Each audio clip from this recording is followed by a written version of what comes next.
The millionaire bought a virgin woman for a fortune, believing he had power over her. But she didn't bow to him. Instead, she started learning everything she could about him.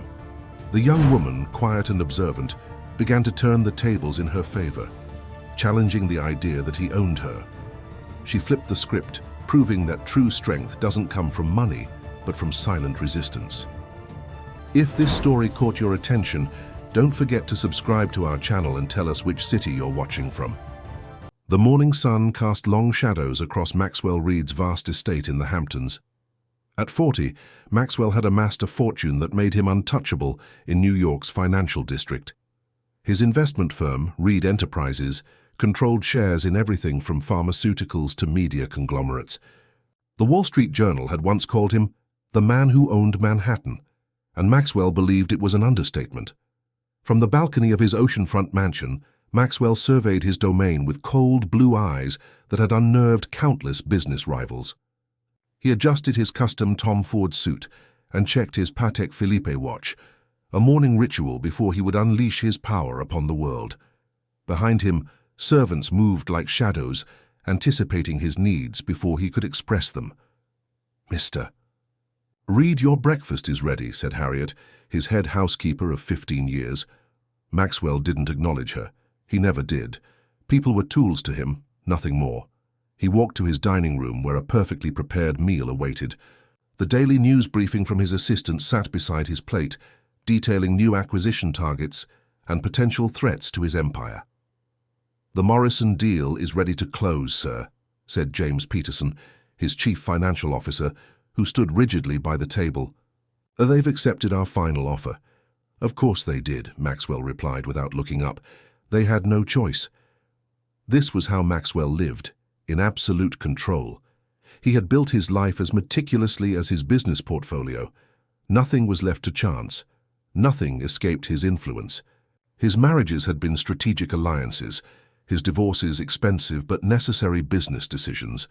He had long ago stopped distinguishing between acquisitions and relationships. Everything and everyone had a price. That afternoon, during a poème meeting with his inner circle at Reed Tower in Manhattan, Maxwell leafed through reports with practiced disinterest. "Is there anything else worthy of my attention today?" he asked, his voice flat with boredom. Richard Keller, his head of special acquisitions, a department that handled Maxwell's more unorthodox investments, cleared his throat. "There is one matter, sir." "It's unusual." Richard handed him a folder. "A contact in Vermont mentioned a small community called Eagle Valley. Very isolated, religious, old-fashioned values. Apparently there's a young woman there." Maxwell cut him off with a raised hand. "I don't need to hear about backwater communities, Richard, unless there's land or resources worth acquiring." "It's not about resources, sir. It's about the girl." Something in Richard's tone made Maxwell look up. The folder contained a single photograph. A young woman with chestnut hair and striking green eyes. Nothing like the sophisticated women who populated Maxwell's world. Her expression was unguarded, almost innocent. The photo had been taken from a distance, the woman unaware she was being photographed. "Her name is Lily Thompson, 23 years old. Never left Eagle Valley. The community practices strict separation from modern influences. No social media, limited technology, traditional values." Richard paused. "She's never had any. Relationships. The community values purity above all else." Maxwell felt something stir within him, not desire but a darker impulse. Here was something rare, something his money couldn't easily obtain, something uncorrupted. "Her family is facing financial difficulties," Richard continued. "Their farm is failing. Medical bills for her father." "Everyone has a price," Maxwell said, staring at the photograph. "Find theirs." 3 days later, Maxwell's helicopter landed on the outskirts of Eagle Valley. The contrast between his world and this place couldn't have been starker. Eagle Valley seemed frozen in time. Simple wooden houses, fields tended by hand, people who still believed in community and faith. Maxwell had sent Richard ahead to make the arrangement. $2 million, an astronomical sum for this community, pocket change for him. Lily's mother, Martha Thompson, had been reluctant at first. But her husband's medical needs and the failing farm left few options. Richard had presented it as an opportunity for Lily, a position as a personal assistant to a wealthy businessman, a chance for their daughter to help her family while experiencing the wider world. What Martha didn't fully understand was that Maxwell had no intention of employing Lily. He wanted to own her. The Thompson home was modest but well maintained. When Maxwell entered, Lily stood in the living room beside her mother. She wore a simple blue dress, her hair pulled back in a loose braid. Up close, her eyes were even more striking. Emerald green with flecks of gold, filled with apprehension but not fear. Not yet. "Lily," Martha said, her voice strained, "this is Mr. Reed. He's offering you an opportunity in New York." Lily extended her hand politely. "It's nice to meet you, Mr. Reed." Maxwell took her hand but didn't shake it. Instead, he held it a moment too long, studying her like she was a rare artifact. "The pleasure is mine, Miss Thompson." Martha wiped her hands nervously on her apron. "Mr. Reed has been very generous. He's offered to advance the full amount of your salary, 2 years' worth. It will save the farm and pay for your father's treatment." The amount wasn't specified in front of Lily. She didn't need to know she had been sold. "When would I start?" Lily asked. "Today," Maxwell replied. "My helicopter is waiting." Confusion flickered across Lily's face. "Today? But I haven't packed or—" "Everything you need will be provided," Maxwell interrupted. Martha hugged her daughter tightly. "It's for the best, honey. You'll help your father get well. And Mr. Reed promised you'll be able to visit." Another lie. Maxwell had promised nothing of the sort. An hour later, Lily sat beside Maxwell in his helicopter, clutching a small bag containing personal mementos, photographs, her grandmother's necklace, a Bible. She watched Eagle Valley shrink beneath them, unaware she wouldn't see it again for a very long time. "You'll find New York quite different from what you're accustomed to," Maxwell said, his voice almost drowned by the helicopter's rotors. "I've never been to a big city," Lily replied. "I've only seen pictures." Maxwell smiled thinly. "Pictures don't capture the reality. New York is about power, those who have it and those who don't." By sunset, they had reached his Hamptons estate. Lily stared wide-eyed at the mansion as the helicopter landed on a private pad. "This is where you live?" she asked, unable to hide her amazement. "One of my homes," Maxwell replied casually. "You'll stay here for now." He led her through marble, hallways and past priceless artwork to a suite of rooms larger than her entire family home. Floor-to-ceiling windows overlooked the Atlantic Ocean. Every furnishing spoke of luxury and wealth. "These will be your quarters," Maxwell said. "Harriet will show you how everything works." Lily walked hesitantly to the windows, placing her hand against the glass. "It's beautiful. When do I start my duties as your assistant?" Maxwell moved behind her, close enough that she could feel his presence without him touching her. "You misunderstand your position, Lily. You're not here as my assistant." She turned, confusion evident on her face. "I don't understand." "You're here because I wanted you here," Maxwell said simply. "Your family has been compensated. You belong to me now." The color drained from Lily's face as understanding dawned. "That's not possible. My mother wouldn't—" "Your mother took the money," Maxwell cut her off. $2 million. A fair price, I thought. Lily shook her head, backing away until she hit the window. "No, you can't buy people. I won't stay here." Maxwell's expression remained unchanged. "The doors are not locked, Lily, but consider your options carefully. Your family has already spent much of the money on your father's medical care. Would you take that away from him?" Tears welled in Lily's eyes as the trap became clear. Maxwell watched her with detached interest, curious to see how she would respond to her new reality. "I'll expect you for dinner at 7, he said, moving toward the door. "Harriet will help you dress appropriately." As he closed the door behind him, Maxwell felt a rush of satisfaction. Everything in his world had its price, and he had just acquired his most valuable possession yet. A rare commodity in his world, innocence, purity, something untouched by the corrupting influence of money and power.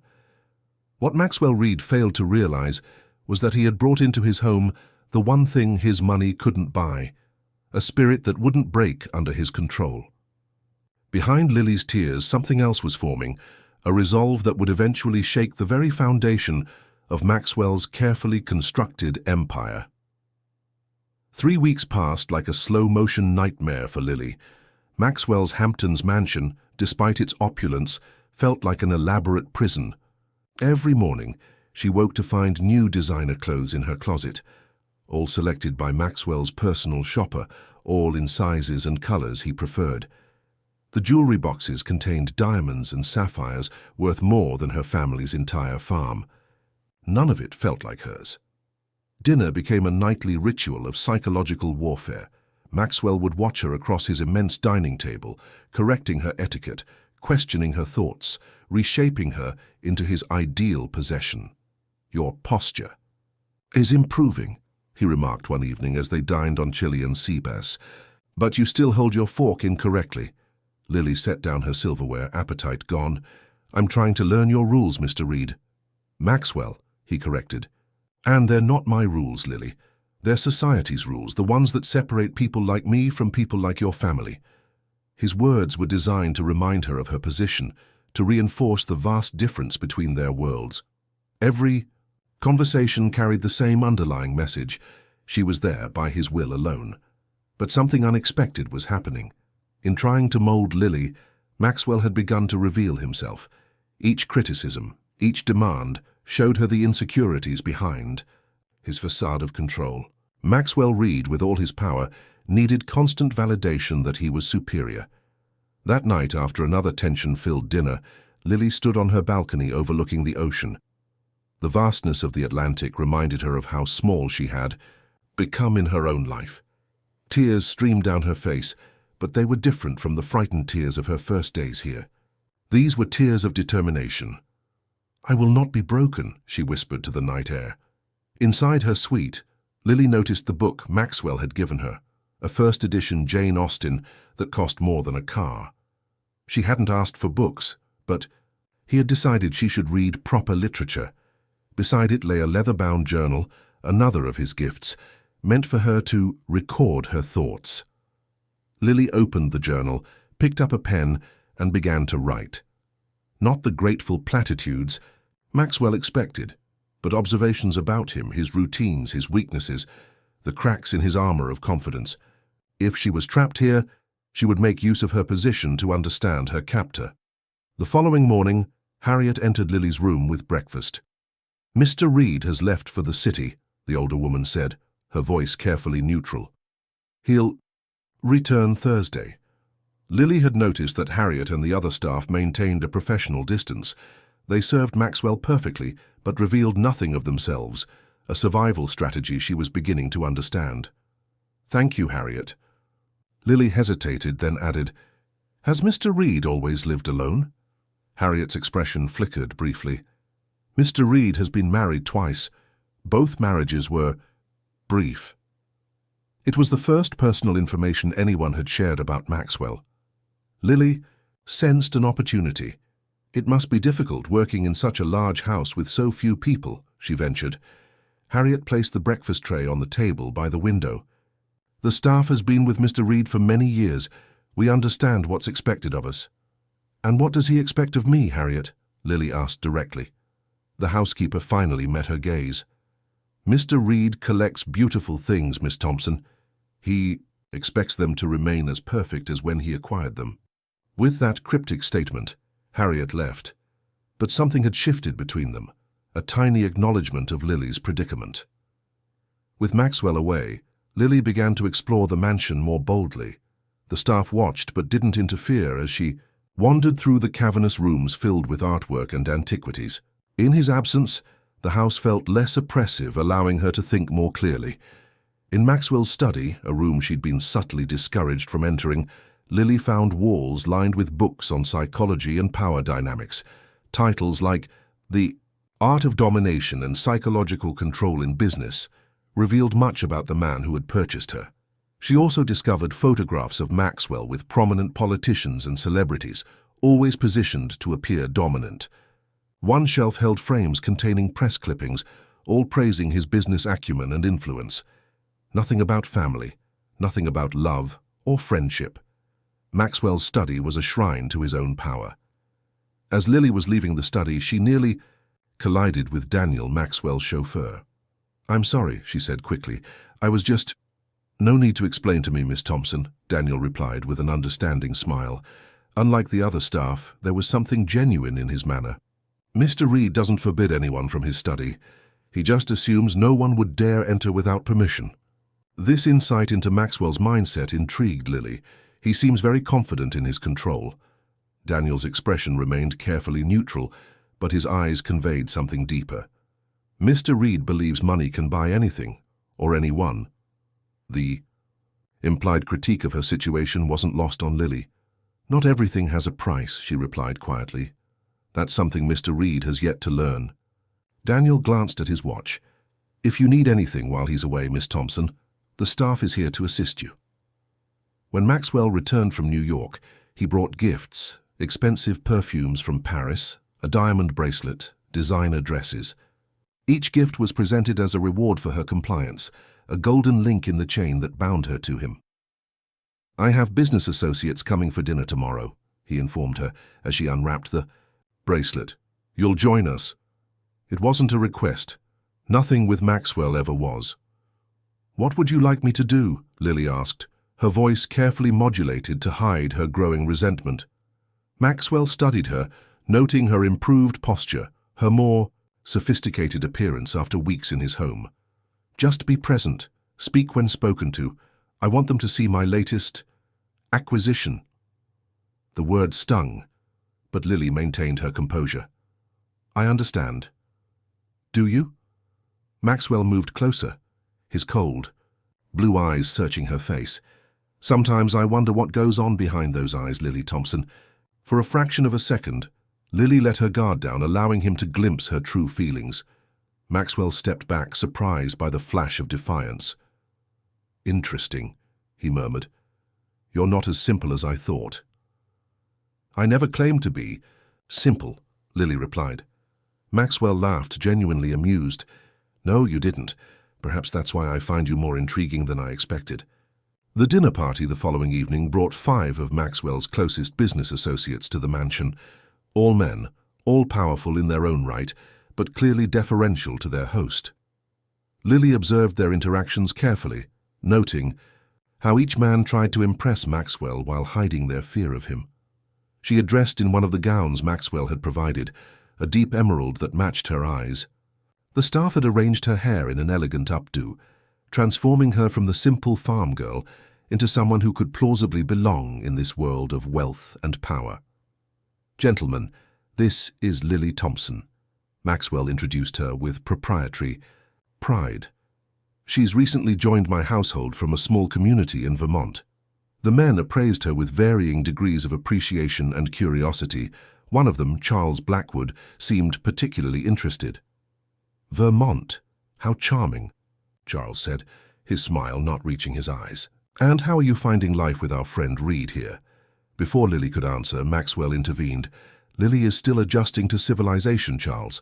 I'm overseeing her education personally." The possessive way he spoke about her made something shift inside Lily. Instead of retreating into silence as Maxwell expected, she smiled directly at Charles. "Mr. Reed has certainly shown me a different world," she said, her voice clear and confident. "Though I sometimes miss the authenticity of Vermont.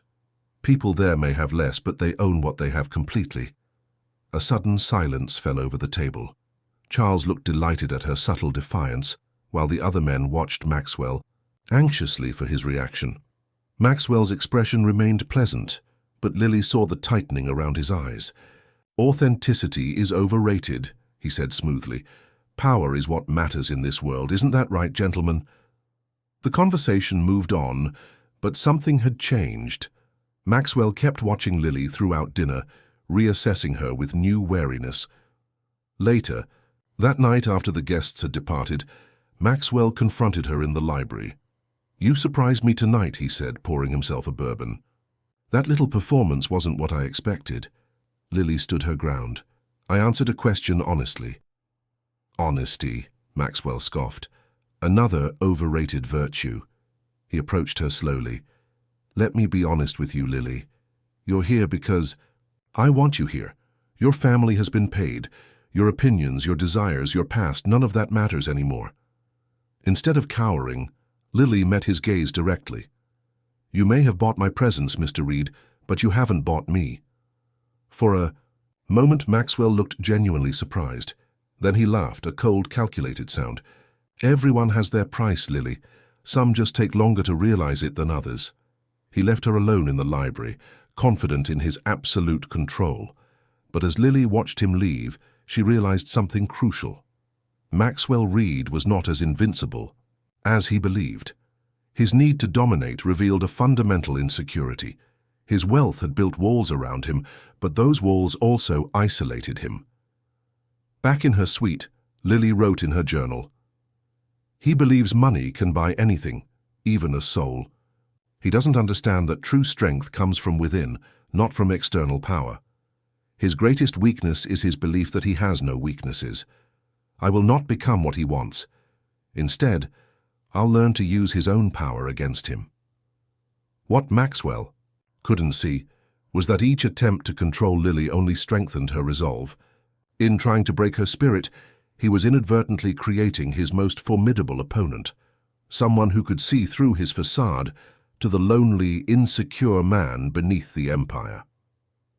2 months into her captivity, Lily had developed a keen understanding of Maxwell Reed. She observed his patterns, how he exercised control through unpredictability, how his apparent confidence masked deep-seated fears. Most importantly, she recognized that despite his wealth and power, Maxwell was profoundly alone. "You'll accompany me to the charity gala tonight," Maxwell announced one morning as Lily sat reading in the garden. These sudden commands were typical. Maxwell never asked, never offered choices. "What charity is it supporting?" Lily inquired, marking her place in her book. Maxwell waved dismissively. "Does it matter? It's where decisions are made in this city. The charity is merely window dressing." Lily had learned to read between the lines. "You mean it's where you demonstrate your influence?" A thin smile crossed Maxwell's face. "You're learning, Lily. Yes, these events are performances of power. Tonight, you'll be part of mine." As Maxwell walked away, Lily reflected on how she had changed.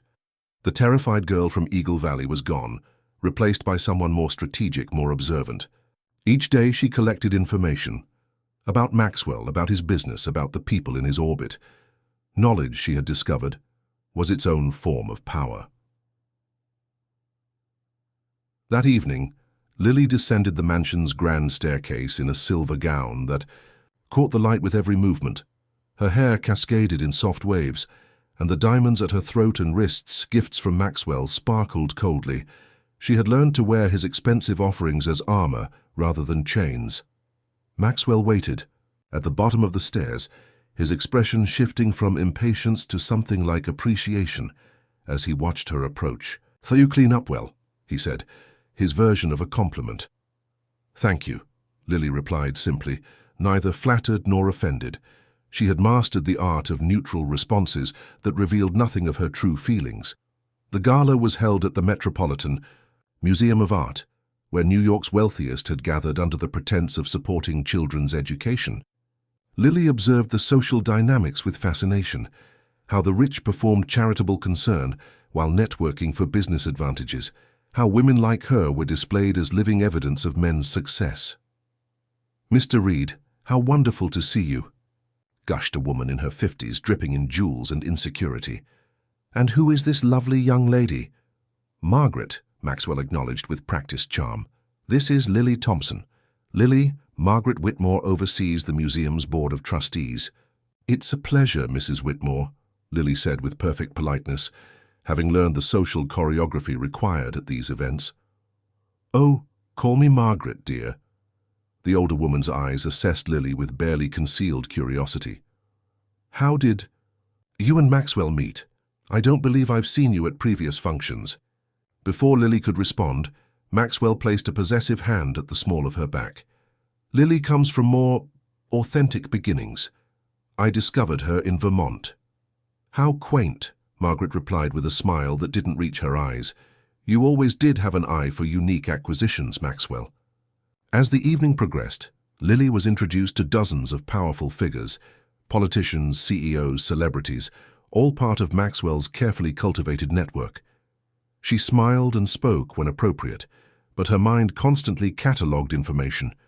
She noted which men avoided eye contact with their wives, which women drank too much, which business partners seemed nervous around Maxwell. During dinner, Lily found herself seated beside Charles Blackwood, the man who had shown interest in her at Maxwell's dinner party. "Miss Thompson," Charles greeted her, his voice low enough that Maxwell, engaged in conversation across the table, couldn't hear. "You're looking radiant this evening." "Thank you, Mr. Blackwood," Lily replied, maintaining a careful distance in her tone. Charles studied her with intelligent eyes. "I've been curious about you since we met. Maxwell is not known for bringing companions to business functions." "I'm not a companion," Lily corrected him gently. "Mr. Reed considers me more of a project." Charles raised an eyebrow. "A project? That sounds rather dehumanizing." "Does it?" Lily met his gaze directly. "I would have thought that was standard. In your world." Instead of taking offense, Charles laughed softly. "Touché. Though I sense you don't consider yourself part of our world, despite the diamonds and designer dress." Lily took a sip of water, buying time to assess Charles. Unlike Maxwell's other associates, he seemed genuinely perceptive. "I'm in this world, Mr. Blackwood, but not of it." "An important distinction," Charles nodded. "And please call me Charles." A subtle shift in the air made Lily aware that Maxwell was watching them. She adjusted her posture slightly, creating more space between herself and Charles. "How are you finding New York?" Charles asked, seemingly oblivious to Maxwell's attention. "Illuminating," Lily answered truthfully. "I'm learning more than I expected." "About the city or about Maxwell Reed?" Charles asked with unexpected directness. Before Lily could respond, Maxwell's voice cut through their conversation. "Charles, I see you're entertaining my Lily."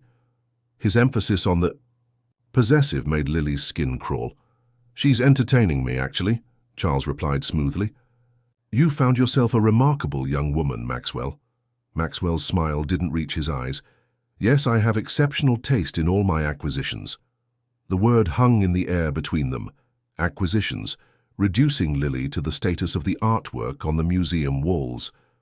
She felt Charles glance at her, gauging her reaction, but she maintained her composed exterior. Later that night, as they returned to the Hamptons in Maxwell's limousine, he broke their silence with unexpected anger. "You seemed quite cozy with Charles Blackwood," he said, his voice tight with controlled fury. Lily looked at him calmly. "We were making dinner conversation, as is expected at such events." "Don't play innocent with me," Maxwell snapped. "Charles has been trying to undermine me for years. Any information you share with him will be used against me." The accusation revealed more than Maxwell intended, a crack in his confident facade, a glimpse of the paranoia that lurked beneath. "I shared nothing of consequence," Lily replied evenly. "We discussed New York and proper dinner conversation. Nothing more." Maxwell studied her for a long moment, searching for deception. "You've changed, Lily Thompson. The frightened girl from Vermont is disappearing." "People adapt to their circumstances," she said simply. "Is that what you're doing?" "Adapting." Maxwell leaned forward, his eyes cold in the dim light of the limousine. "Or are you playing some game of your own?" Lily met his gaze without flinching. "What game could I possibly play, Mr. Reed? You hold all the power, don't you?" The question hung between them, both challenge and acknowledgement. Maxwell leaned back, a small smile playing at his lips.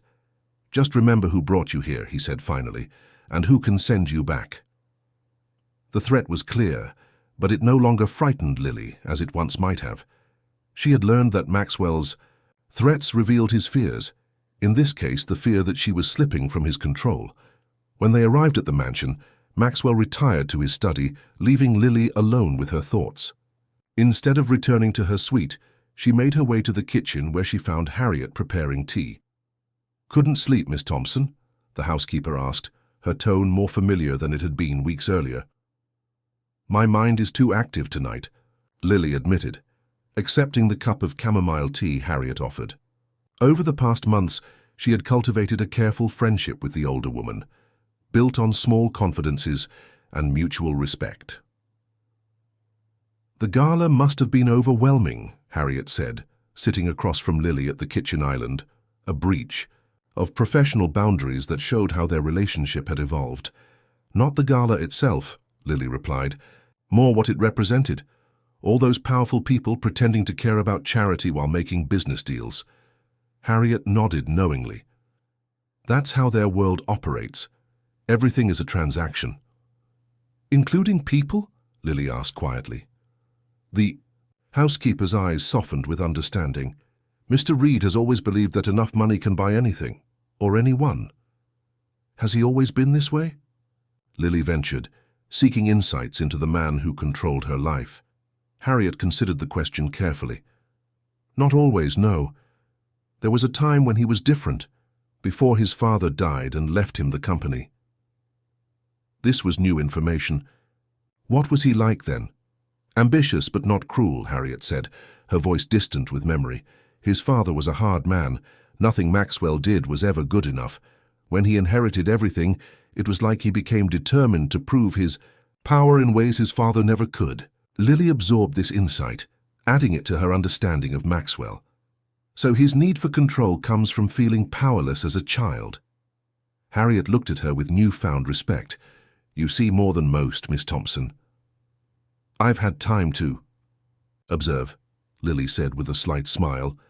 Their conversation was interrupted by Daniel, who entered the kitchen quietly. Miss Thompson, I thought I might find you here. The chauffeur had become another ally of sorts. His position allowed him to move between Maxwell's world and the outside, bringing Lily news and perspectives beyond the mansion's walls. Is everything all right, Daniel? Lily asked, noting his serious expression. I thought you should know, Mr. Reed was on the phone with someone about your family in Vermont, Daniel said quietly. Your father's health has improved significantly with the treatments Mr. Reed paid for. Lily felt a complex mix of emotions, relief for her father, resentment that Maxwell continued to use her family as leverage. Thank you for telling me, she said sincerely. After Daniel left, Harriet reached across the counter and briefly touched Lily's hand, a gesture of support she would never have offered weeks earlier. Be careful, Miss Thompson, the housekeeper warned. Mr. Reed doesn't respond well to challenges. I've seen what happens to people who try to outmaneuver him. I'm not trying to outmaneuver him, Lily replied, though they both knew it wasn't entirely true. I'm just trying to maintain some part of myself that belongs to me alone. Back in her suite, Lily opened her journal and wrote, Maxwell believes his wealth makes him invulnerable, but money has isolated him from genuine human connection. He surrounds himself with people who fear him rather than love him. His power is real, but it's built on others' fear, not their respect. There's a loneliness in him that all his possessions can't fill, a void he tried to fill by purchasing me. But some things can't be bought, and that's what he can't understand. What Lily didn't write, what she barely admitted to herself, was that she was no longer just trying to survive in Maxwell's world. She was preparing to challenge it. Each interaction, each piece of information gathered, was another weapon in an arsenal she was slowly building. The frightened girl from Eagle Valley hadn't just adapted. She had begun to transform into someone who could beat Maxwell Reed at his own game. The question was no longer if she would make her move, but when. 5 months into her life at the Hamptons mansion, Lily sat in Maxwell's study watching him work. These observation sessions had become routine, Maxwell insisting she witness his business dealings as part of her education. Today he was negotiating the hostile takeover of a family-owned media company. They're being stubborn, Maxwell said into his phone, glancing at Lily as if to make sure she was paying attention. Tell them I'll double my offer, but this is final. If they refuse, leak those financial irregularities to the Wall Street Journal. Lily kept her expression neutral, though internally she noted the casual cruelty of his tactics. Maxwell ended the call with a satisfied smile. And that, Lily, is how you acquire what isn't for sale. He leaned back in his leather chair. Everything And everyone has a breaking point. It's just a matter of finding it. Even you? The question slipped out before Lily could stop herself. Maxwell's smile froze. What an interesting question. He studied her with new wariness. Do you think... You found mine? Lily backpedaled smoothly. I only meant that the philosophy seems universal. If everyone has a breaking point, logically that would include the person making the observation. Clever deflection, Maxwell responded, not entirely convinced. But no, Lily, I don't have a breaking point because I don't have weaknesses. Weaknesses are luxuries I eliminated long ago. The conversation was interrupted by Maxwell's assistant, calling to inform him of an urgent matter at Reed Enterprises. Lily watched as Maxwell's demeanor shifted instantly from relaxed to commanding. He was a chameleon, adapting his persona to whatever role would give him the upper hand. I need to go to the city, he informed her after ending the call.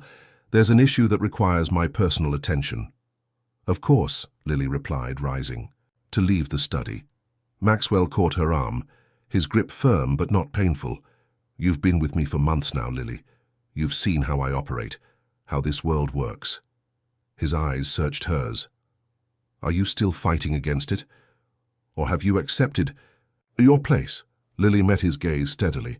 I've learned a great deal about your world, Maxwell. He smiled at her deliberate ambiguity. Not the answer I asked for, but perhaps the one I expected. He released her arm. You're becoming quite adept at this game. I wasn't aware we were playing a game, Lily replied. Everything is a game when power is at stake, Maxwell said, gathering his phone and briefcase. Remember that. After Maxwell departed for Manhattan, Lily found herself restlessly wandering the mansion. Her position had evolved since her arrival. She was no longer a frightened captive, but had become something more complex. The staff, now, treated her with a respect that bordered on deference, sensing the subtle shift in her relationship with Maxwell. Lily made her way to the library, a sanctuary she had claimed as her own over the past months. Among Maxwell's collection of rare first editions and business texts, she had discovered volumes on psychology, negotiation, and power dynamics, books that had become her unexpected allies in understanding her captor. She was surprised to find Daniel inside, replacing a book on one of the higher shelves. Miss Thompson, he acknowledged with a nod. I didn't expect to find you here this afternoon. Mr. Reed was called to the city, Lily explained, curious about the chauffeur's presence in the library. I didn't realize you were interested in his book collection. Daniel smiled wryly. There's a lot we don't know about each other, isn't there? He gestured to the book he had just replaced. A volume on corporate law. I was a law student before I started working for Mr. Reed. Never finished my degree. This revelation surprised Lily. Why would you leave law school to become a chauffeur? A shadow crossed Daniel's face. Sometimes circumstances force difficult choices. Mr. Reed owned the loan company that financed my education. When my mother became ill and I needed money for her care, he offered me a position with good benefits. The price was abandoning my career plans. The story deepened Lily's understanding of Maxwell's methods, how he used people's vulnerabilities to bend them to his will. I'm sorry, Daniel. That must have been a difficult choice. It was, Daniel acknowledged. But it taught me something valuable about men like Maxwell Reed. He lowered his voice, though they were alone. Their power depends on others believing they have no alternatives. The comment hung in the air between them, loaded with implications. Daniel was the first person in the household to speak so directly about Maxwell's control. What if there were alternatives? Lily asked carefully. Daniel studied her for a moment before responding. Then everything would change, wouldn't it? Their conversation was interrupted by Harriet, who entered the library with uncharacteristic urgency. Miss Thompson, there's a call for you. Lily frowned in confusion. A call? No one calls me. It's your mother, Harriet explained, her expression grave. From Vermont. Lily's heart raced as she followed Harriet to Maxwell's study, where the call had been transferred. She hadn't spoken to her family since leaving Eagle Valley. Maxwell had promised they could communicate, but had always found reasons to delay. Harriet. Handed her the receiver and discreetly left the room. "Mom?" Lily's voice trembled slightly. "Lily?" "Oh, thank God." Martha Thompson sounded relieved but anxious. "I've been trying to reach you for weeks, but Mr. Reed's people said you were unavailable." "I'm here now," Lily assured her. "How's Dad? Daniel mentioned his health has improved." "The treatments helped at first," Martha said, her voice breaking. "But he's worse now, honey. The doctors say he needs specialized care in Boston, but—" She hesitated. "The money is gone, Lily. All of it. And when I tried to contact Mr. Reed for help, his office said our arrangement only covered the initial treatment." Cold anger settled in Lily's chest. Maxwell had never intended to fully help her father, just enough to keep Lily compliant. "How bad is it, Mom?" "The farm is mortgaged to the limit. We might lose everything." Martha's voice dropped to a whisper. "Lily, what kind of work are you doing for this man? When I ask his people, they won't tell me anything. Pastor Williams says he's heard rumors about Mr. Reed, about how he treats women." "Mom, I'm fine," Lily interrupted, not wanting her mother to worry more than she already was. "Listen to me. I'll find a way to help Dad. I promise." "But how? Mr. Reed's assistant said you're not actually employed there, that you're his—" Martha couldn't finish the sentence. "Don't believe everything you hear," Lily said firmly. "I have more influence here than they realize. Trust me, Mom. I'll make this right." After assuring her mother and promising to call again soon, Lily hung up. She sat motionless in Maxwell's chair, the reality of her situation crystallizing with new clarity. Maxwell had deliberately kept her family dependent, ensuring Lily remained trapped by their needs. The realization should have devastated her. Instead, it hardened her resolve. For months she had been gathering information, building relationships, understanding the mechanics of Maxwell's world. Now she had a deadline, her father's health, and the moral certainty that her actions were justified. Lily opened Maxwell's computer.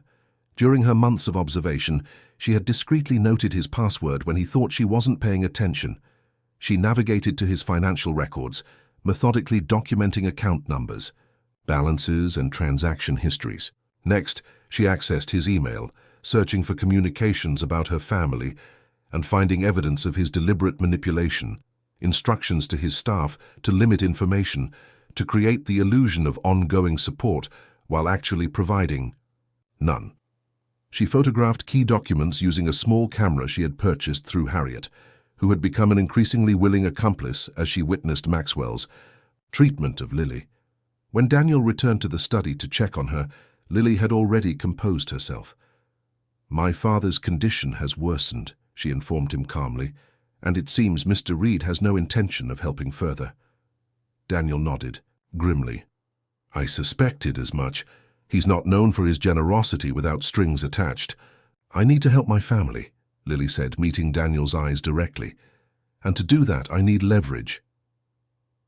Something shifted in Daniel's expression, respect, perhaps, or recognition of a fellow strategist. "What did you have in mind?" "Information," Lily replied simply. "Mr. Reed has made his fortune by knowing others' vulnerabilities. I suspect he has vulnerabilities of his own." Daniel considered her words carefully before responding. "There are files in the safe behind the painting, records Mr. Reed keeps separate from his digital archives, materials even his attorneys don't know exist." "Can you access the safe?" Lily asked. "No," Daniel admitted, "but Harriet might know the combination. She's been with him longer than anyone." That evening, as Lily prepared for Maxwell's return, she felt a strange calm. The Aegis months of observation, adaptation, and careful relationship building had been leading to this moment. Maxwell had taught her, unwittingly, that power came from understanding one's opponent completely. When Maxwell's helicopter landed at dusk, Lily waited for him in the library, dressed in one of the elegant outfits he had selected for her. She had mastered the art of presenting exactly what he expected to see while concealing her true intentions. "You look pleased with yourself," Maxwell observed as he entered, loosening his tie after a day of corporate warfare.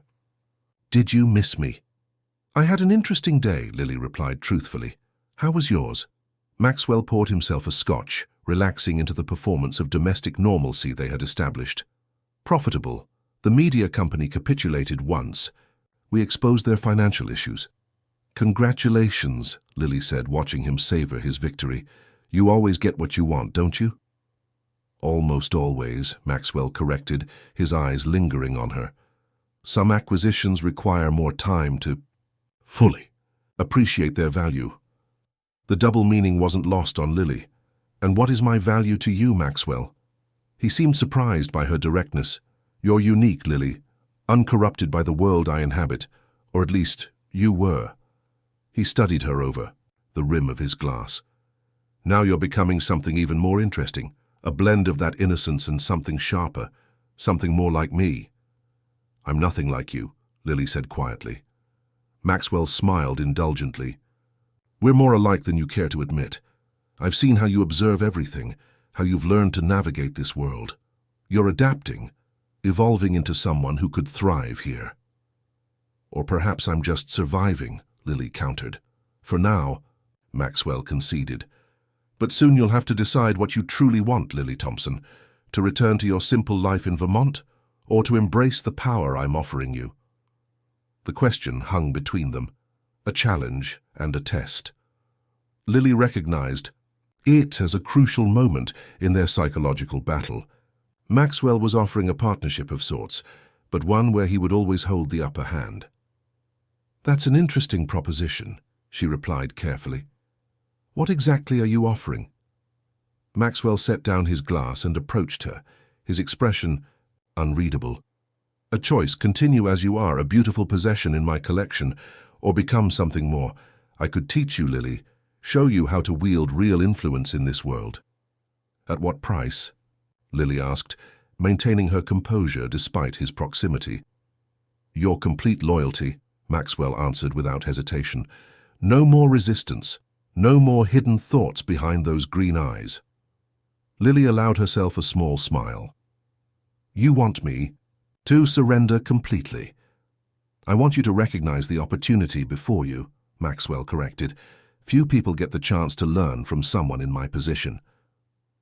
I'll need time to consider it, Lily said, knowing that her hesitation would intrigue him more than immediate acceptance. Maxwell nodded, pleased with what he perceived as progress. Take all the time you need. I'm a patient man when the prize is worth waiting for. Later that night, after Maxwell had retired to his quarters, Lily met Harriet and Daniel in the kitchen. The three spoke in hushed tones, finalizing details of a plan that had been forming for weeks. The combination to the safe is his mother's birthday, Harriet confirmed. December 12th, 1943. And you're certain about the offshore accounts? Lily asked Daniel. Positive, the chauffeur replied. I've driven him to enough meetings with those particular bankers to be sure. The Cayman accounts hold the funds from his less legitimate ventures. Lily took a deep breath, aware that they were crossing a line that couldn't be uncrossed. If either of you wants to back out, I understand. The risk is significant. Harriet and Daniel exchanged a look before Harriet spoke. We've both made our peace with the risks, Miss Thompson. Mr. Reed has taken enough from all of us. Daniel nodded in agreement. The man collects people like trophies. It's time someone showed him not everything can be bought and owned. As Lily returned to her suite, she felt the weight of what lay ahead. Maxwell had underestimated her from the beginning, seeing only what he wanted to see.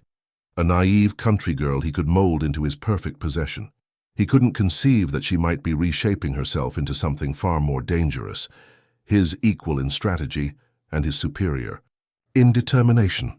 In her journal that night, Lily wrote what would be her final entry. Maxwell believes he's offering me a choice between submission and partnership. What he doesn't understand is that I've created a third option. Tomorrow, everything changes.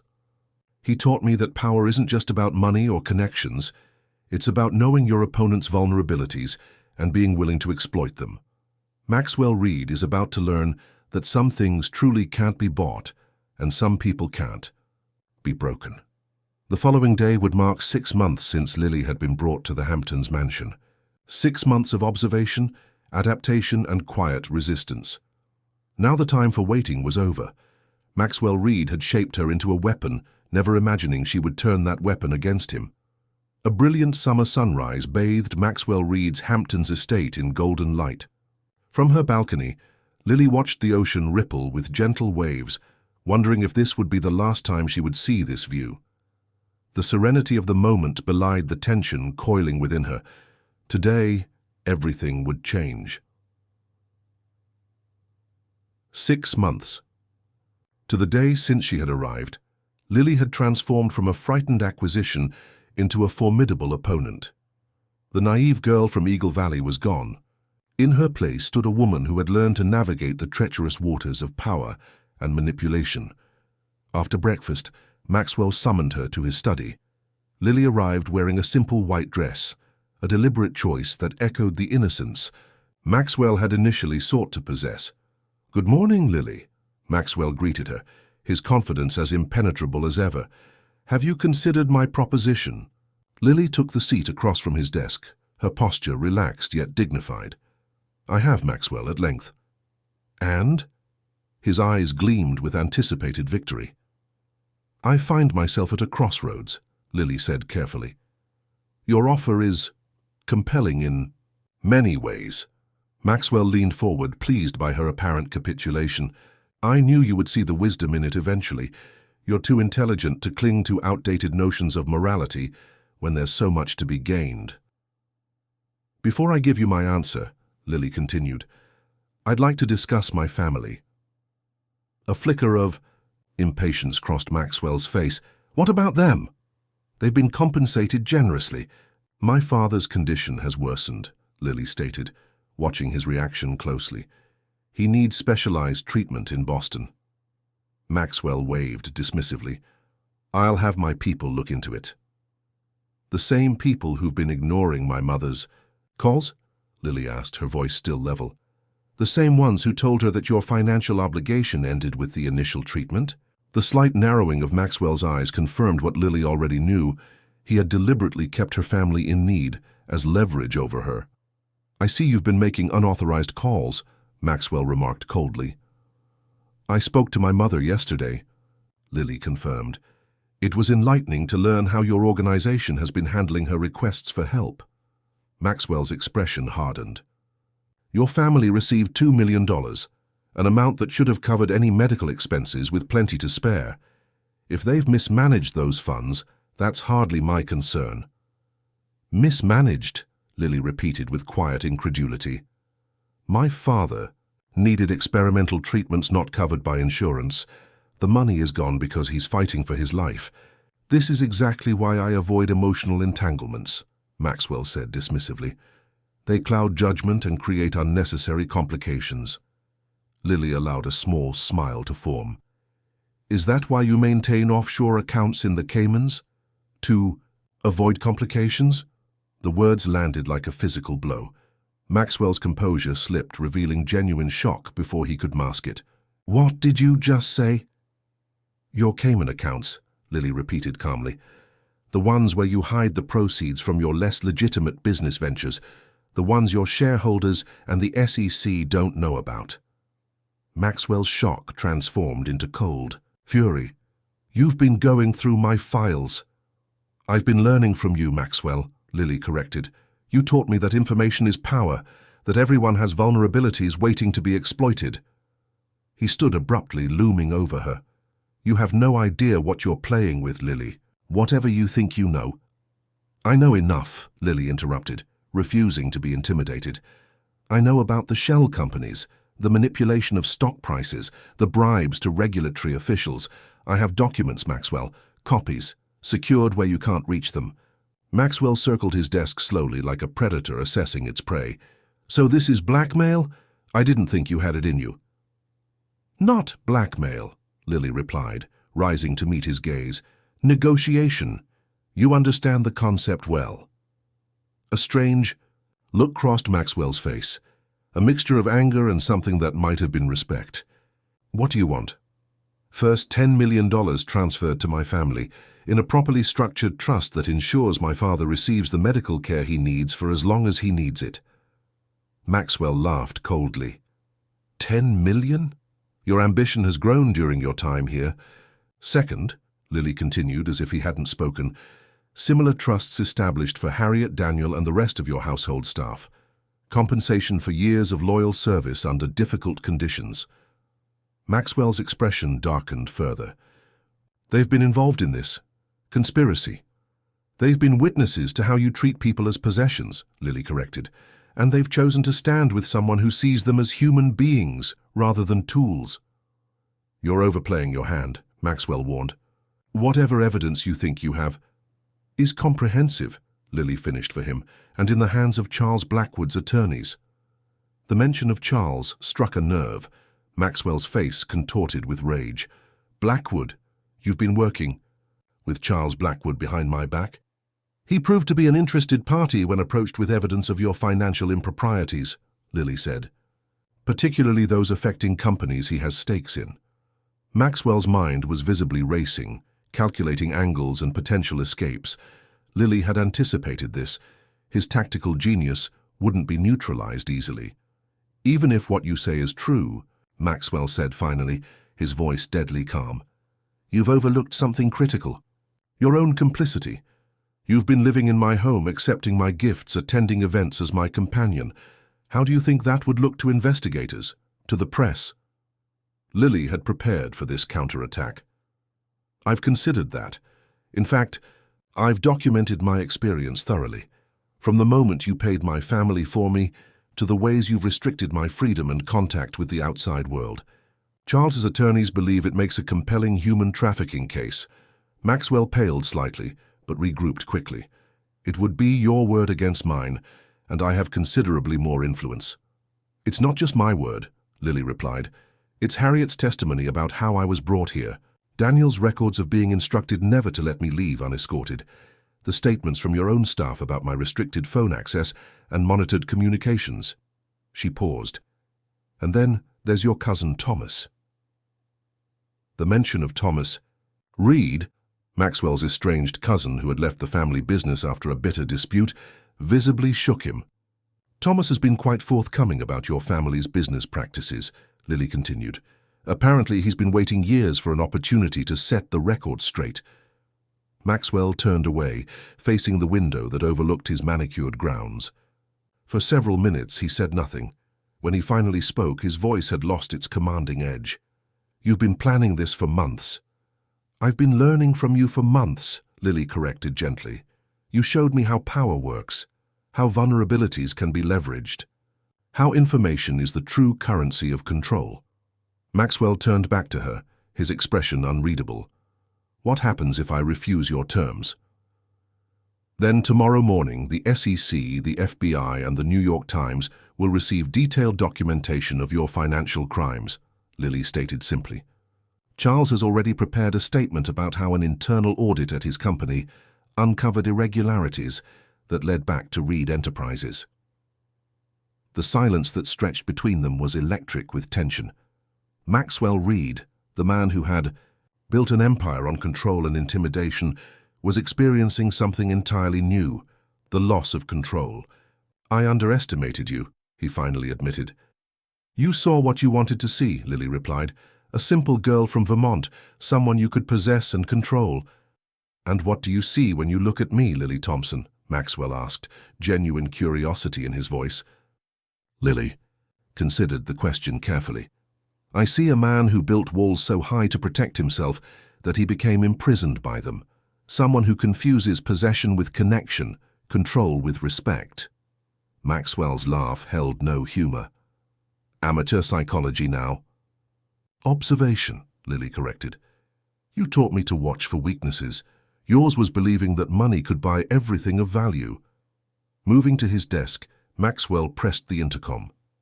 Harriet, please come to my study. His voice betrayed nothing of the confrontation that had just occurred.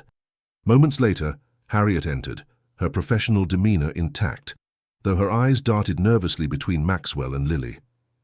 Harriet, how long have you worked in my household? Maxwell asked. 23 years, sir, the housekeeper replied cautiously. And in that time, have I ever given you reason to believe I would harm you physically? Harriet hesitated before answering. No, sir. Maxwell nodded. Thank you. That will be all. After Harriet left, Maxwell returned his attention to Lily. "I want you to understand something. I could have you removed from this house. I could contest whatever evidence you think you have. I could make life very difficult for everyone involved in this conspiracy." "You could," Lily acknowledged, "but you won't." "And why is that?" "Because beneath everything else, you're a businessman," Lily said simply. "And this is a business decision. Fighting me would be costly, financially and reputationally. Accepting my terms is the cleanest solution." Maxwell studied her with new eyes, seeing not the possession he had purchased, but a worthy adversary who had outmaneuvered him at his own game. "You've changed," he observed. "I adapted," Lily corrected. "You forced me into your world, Maxwell. You shouldn't be surprised that I learned its rules." Later that afternoon, in the presence of Charles Blackwood's attorney, Maxwell signed the documents establishing the trusts Lily had demanded. His expression remained impassive, but the slight tremor in his hand as he signed revealed the depth of his humiliation. When the attorney departed, Maxwell and Lily found themselves alone in the study one final time. "What now?" Maxwell asked, an uncharacteristic uncertainty in his voice. "Now I leave," Lily said simply. "I return to Vermont, ensure my father receives the care he needs, and start building a life of my own choosing." "And the evidence against me remains secure," Lily assured him. "A form of insurance. As long as you honor our agreement, it stays private." Maxwell nodded slowly, accepting the new power dynamic between them. "You could have asked for more. With what you claim to have, you could have demanded a much higher price." "I took what I needed, not what I could get," Lily replied. "Another difference between us." As Lily turned to leave, Maxwell called after her. "Lily," she paused at the door, "was there ever a moment when you could have been what I wanted? Someone who would choose to stay?" The question contained a vulnerability Lily had never heard from him before, a glimpse of the loneliness behind the empire. "No," she answered honestly.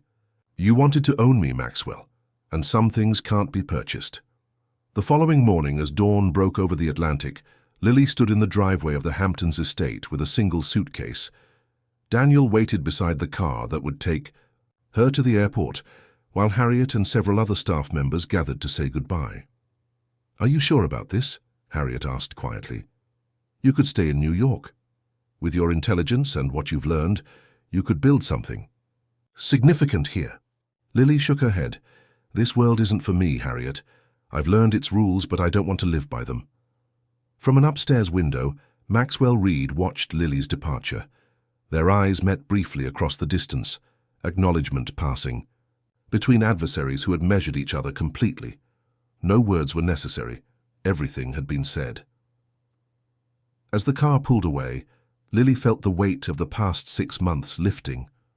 She had entered Maxwell's world as a possession and was leaving it as a victor, not through physical force or wealth, but through the strength of will he had unwittingly helped her develop. In trying to break her spirit, Maxwell Reed had instead forged it into something unbreakable. In attempting to possess her completely, he had taught her how to be truly free.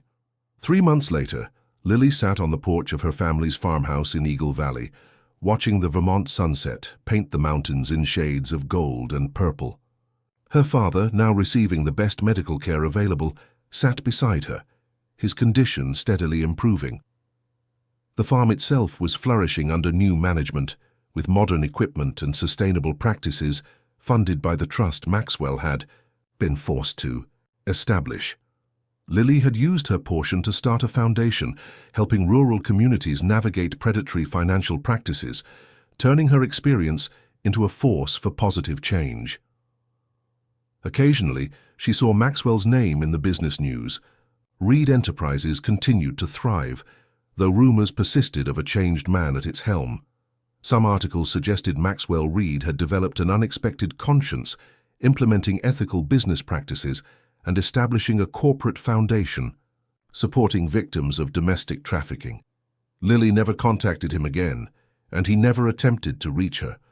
Their battle had ended with a negotiated peace that both respected. But sometimes, in quiet moments like this one, she reflected on what Maxwell had inadvertently given her. The knowledge that true power came not from controlling others, but from refusing to be controlled. As darkness settled over Eagle Valley, Lily smiled at the irony of her journey. Maxwell Reed, the man who believed everything had a price, had unknowingly given her something priceless, the strength to rewrite her own destiny. In his world of transactions and acquisitions, he had failed to understand the one truth that now defined Lily's life. Some things can't be bought, some spirits can't be broken, and sometimes the most powerful act is simply to remain true to oneself, regardless of the price offered. Epilogue. 1 year after leaving Maxwell Reed's world, behind, Lily received a small package at her Vermont home.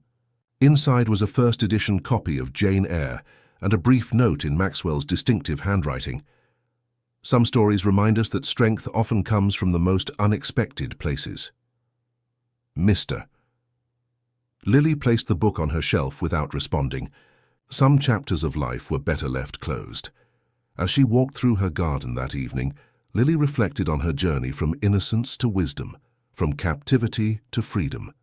Her story was just one of many, a reminder that the human spirit contains reservoirs of strength that even the most powerful forces cannot diminish. Fim de Historia. Dear listeners, we hope Lily and Maxwell's story has moved you, as much as it moved us to create it. Their journey reminds us that true power comes not from wealth or control, but from remaining true to ourselves even in the most challenging circumstances.